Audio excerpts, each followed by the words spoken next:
Welcome back. I'm here to read Chapter 16, The Tears of Medusa.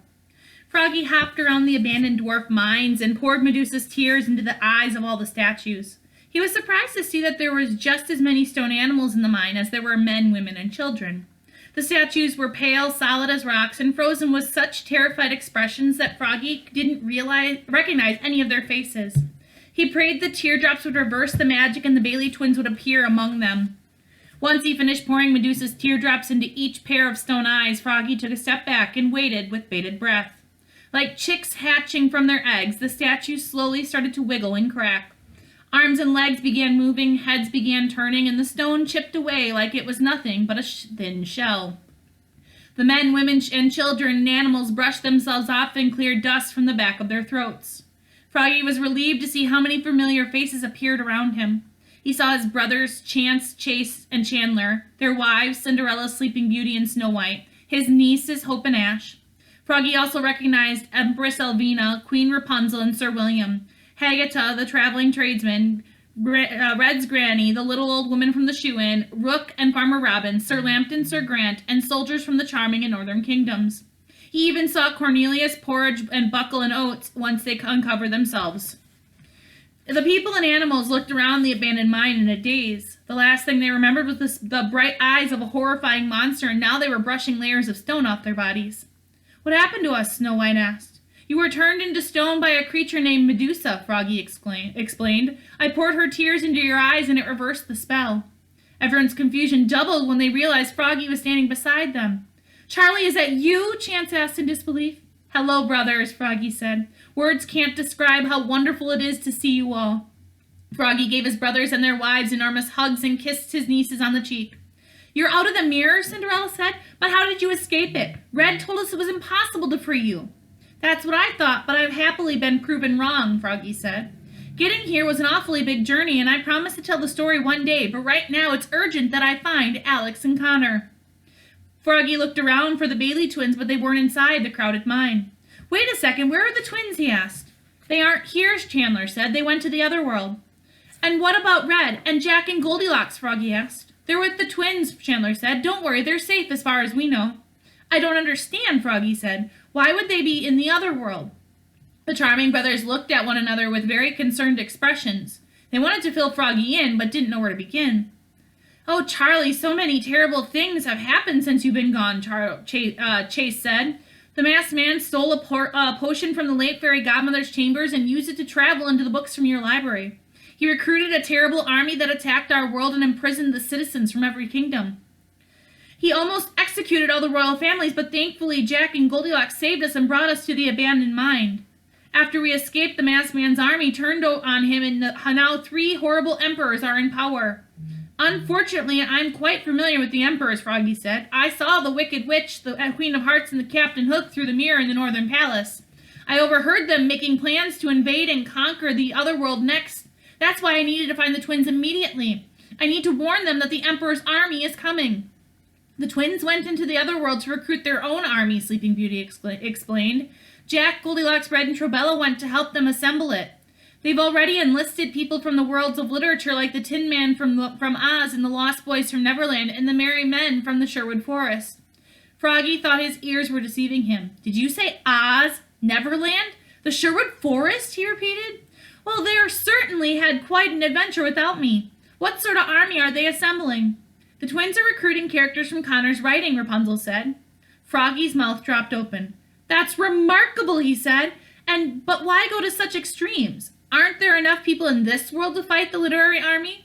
Surely the Fairy Council can do something to help." "The Fairy Council has turned into stone long before us," Sir Lambton said. "The literary army attacked the Fairy Kingdom first before ambushing the others. They came so quickly in the middle of the night there was nothing we could do to prepare ourselves." Froggy had known things were bad, but he had no idea that they were this bad. He sat on a boulder as the magnitude of the situation sunk in. "Just for the record, I'd like to remind everyone that I predicted all of this," the traveling tradesman said. "Remember when I was using the Lost Boys' marbles to foresee the future? I specifically said worlds would collide, and now look what's happening. Worlds have collided, all right." Hagatha rolled her eyes at the silly man. "Oh, shut up, you old geezer," she said. If you're such a gifted psychic, then where was the warning about the literary army, or the monster who turned us all into statues for weeks? Regardless of the challenging times, Froggy still needed to warn the twins about the literary army's next conquest. He leapt to his feet and more determined to find them than before. I need a way into the other world, he said. How did the twins manage to get back and forth? Hagatha looked around the mine and retrieved the emerald green Land of Stories treasury from the ground. They've been using this, she said, and handed Froggy the book. It's been splashed with the portal potion. When the book is opened, a powerful beam of light projects it from its pages. Step through the beam and you'll enter the other world. Thank you, Froggy said. I just hope I'm not too late. Do you want us to come with you? Sir Grant said. No, this world needs you more than I do, Froggy said. Once the literary army has crossed into the other world, the rest of you should use their absence to liberate your people from the Northern Kingdom. There's also a cottage just a few miles east of here by the river. You'll find the missing children from the Corner and Charming Kingdom in the basement. Take them with you and reunite them with their families. The royal families and the soldiers nodded, eager to finally be of service to their people again. Rook stepped forward. I want to come with you, he said. If Alex is even remotely in danger, I'm willing to do whatever I can to help her. That is out of the question, Farmer Robin said. An enormous army is headed for her world, Rook. It's too dangerous. I won't let you put yourself in harm's way. You don't understand. I have to, Rook declared. I'm partly to blame for this whole mess. If I hadn't led the Grand Army to the royal families, the masked man would have never had the opportunity to steal the portal potion. I betrayed Alex, and I have to live with the guilt of 100 men because of it. The only way I can redeem myself is by making things right. This may be my last opportunity to make it up to her, so I'm going there, and there's nothing you can do to stop me. After seeing the determination in Rook's eyes and hearing the passion in his voice, Farmer Robbins knew there was no arguing with his son. Instead of debating him any further, the farmer clasped his son in a tight embrace. Be safe, he said tearfully. You're all I've got left, Rook. I will, Rook said and hugged his father back. Your father is right about one thing, Sir Grant said. The other world is going to be significantly more dangerous once the literary army enters it. Even if the twins have secured an army to fight them, the two of you shouldn't make the trip alone. Froggy couldn't have agreed more. We'll take the Fairy Council with us, he decided. I have just enough tears left to free them, but we need to hurry. As far as we know, the army could already be headed for the other world. Then we'll take Cornelius to the Fairy Kingdom, Rook suggested. He'll get us there 3 times as fast as any horse could. Rook whistled and the chubby unicorn stepped out from the group of animals. Cornelius loved being singled out and neighed arrogantly. Porridge, Buckles, and Oats grunted. There was nothing more annoying than a big-headed unicorn. Splendid, Froggy said. We'll leave at once. Froggy and Rook climbed aboard Cornelius and steered him out of the mine. The unicorn galloped as fast as a race car. They charged through the dwarf forest and sped across the Charming Kingdom, and within 2 hours of their departure, they were already approaching the Fairy Palace in the Fairy Kingdom, or at least what was left of it. The destruction was a devastating sight. The golden pillars and arches of the majestic palace had been blown to pieces by the Jolly Roger's mighty cannons. The vibrant gardens surrounding the palace had been burned to a crisp and were covered in debris. In the center of the ruins, Froggy, Rook, and Cornelius found the statues of Rosette, Tangerina, Xanthos, Emeralda, Skyline, Violetta, and Coral. The colorful Fairy Council was just as pale, stiff, and frozen with fear as the people that had been in the abandoned mine. What kind of monster is capable of this? Rook asked. It wasn't her fault, Froggy said. It was the monsters behind the monster. They're the ones to blame. Froggy jumped down from Cornelius's back and approached the statues with his bottle of Medusa's tears. Just as he was about to pour the first teardrop into Emeralda's stone eye, the sound of approaching footsteps came from behind him. Froggy turned and saw a group of strange men walking toward them. Quick, he whispered, we need to hide. Froggy, Rook, and Cornelius dived behind a fallen pillar, although it was much more difficult for the chubby unicorn to crouch behind it. They watched the strange men as they entered the palace ruins. There were 11 men in total, each wearing an armor of a knight. They inspected the damage with their swords raised. The men also carried large shields, but Froggy didn't recognize the crest painted across them. Who are they? Rook whispered. I have no idea, Froggy said. They aren't from any kingdom I'm familiar. Don't move! Froggy, Rook, and Cornelius cautiously looked over their shoulder and saw that a 12th knight had snuck up behind them. He was a very handsome and muscular young man. He held his sword just a few inches from their faces. I found a couple of scoundrels hiding in the debris, he called to the other knights. I beg your pardon, Froggy said. Who do you think you're calling a scoundrel? Who do you think you're talking to, the knight asked. Who do you think you're talking to, Froggy repeated. I happen to be a king, thank you very much, the knight declared. Well, so am I, Froggy announced. Then you must be responsible for damaging this palace, the knight said, and raised his sword, preparing to strike. Artie, cut it out! He's with us! A split second before slicing open Froggy was saved by a familiar raspy voice. He looked out into the singed gardens and saw an elderly couple approaching the ruins. Froggy recognized the woman the moment he laid eyes on her. Mother Goose, he yelled. Hey, Charlie, she said. Long time no see. Mother Goose gave Froggy a hard but friendly pat on the back. Hey, Merlin, she called out to the old man behind her. This is the guy I was telling you about. The prince who was cursed as a frog, then kidnapped at his own wedding, and then got thrown into a magic mirror. Oh, my poor tragic fellow, Merlin said, and vigorously shook Froggy's hand. It's such a pleasure to finally meet you, and my condolences, about your life.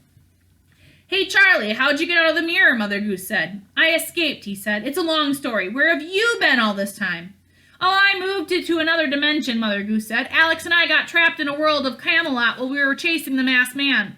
I took one look at this handsome devil and knew it was time to settle down. Mother Goose winked flirtatiously at Merlin, and the wizard kissed her hand. Wait a moment. You mean that's the real Merlin? Froggy asked in disbelief. The one and only, Mother Goose said. And this is our squire, Artie. Oops, I mean King Arthur. Sorry, Artie, old habits die hard. You're King Arthur? Froggy asked. Arthur became defensive. Yes, he said. Is there a problem? Not at all, Froggy said. You seem so young. I always imagined King Arthur was an older man with a beard and an unpleasant scowl. Artie wasn't supposed to be king until he was much older, Mother Goose explained. He started having nightmares about Alex and wanted to come and check on her. I told him if he finished his training, I'd take him to the fairy tale world to see her. Well, I didn't think he was serious about it, but the kid pulled the sword from the stone and found the Knights of the Round Table in just a couple of days. Knights are much easier to persuade when they're teenagers, Arthur said. We had never heard of a round table, but we didn't have anything else better to do, one of the knights said with a shrug. Right, what is your name again? Arthur asked him. It's Lancelot, your grace, he said. Anyway, a crusade sounded like fun, so here we are. Rook looked Arthur up and down, instantly intimidated by the young king. So you and Alex are friends? He asked. I'd say we're more than just acquainted, Arthur said with a telling grin. Well, I was her first kiss, Rook bragged. Well, I'll be her last, Arthur quipped. Rook roared and charged toward Arthur, intending to tackle him. In one swift motion, Arthur threw Rook over his shoulder and pinned him to the ground under his boot. Boys, knock it off, Merlin said. We don't have time for an adolescent love triangle. There is much bigger issues in this story. Speaking of which, what the heck happened to the fairy palace? Mother Goose said. This place looks like New Year's Eve at Pompeii. And the fairy council is as stiff on the outside as they are on the inside. Charlie, what's going on in this world? Froggy let out a deep sigh. It's been attacked by an atrocious army of literary characters, he explained. The Wicked Witch from Oz, the Queen of Hearts from Wonderland, and Captain Hook from Neverland have joined forces to take over the kingdoms. And recently they've set their sights on the other world. I'm on my way there to warn the twins that the army is coming. Then it wasn't a dream, Arthur said. Alex really is in trouble. We've got to save her. All right, Mother Goose said. Artie, you can say I told you so later, but right now we've got to get our keisters into the other world and to help the twins. Lead the way, Charlie. We're counting on you. I'm glad to hear it, Froggy said, but first I need to loosen up the fairy council. Good luck, Mother Goose said with a snort. I've been trying to loosen up those broads for centuries. Froggy hopped to the statues in the center of the destruction and placed 2 drops of Medusa's tears in each of their eyes. Just like the people in the mine, the fairy council began to wiggle, shake, and crack. With 7 bright, colorful blasts, the stone covering their bodies exploded and the fairy council was finally free. The fairies looked around at their ruined home in shock. Emeralda, however, remained as stoic as ever. As if she had been deep in thought during her entire time as a statue, the leader of the fairy council emerged from the spell knowing exactly what needed to be done next. Alex, Emeralda said sharply. We need to find Alex. All right, the next chapter is called Chapter 17, Worlds Collide. I'll see you guys then.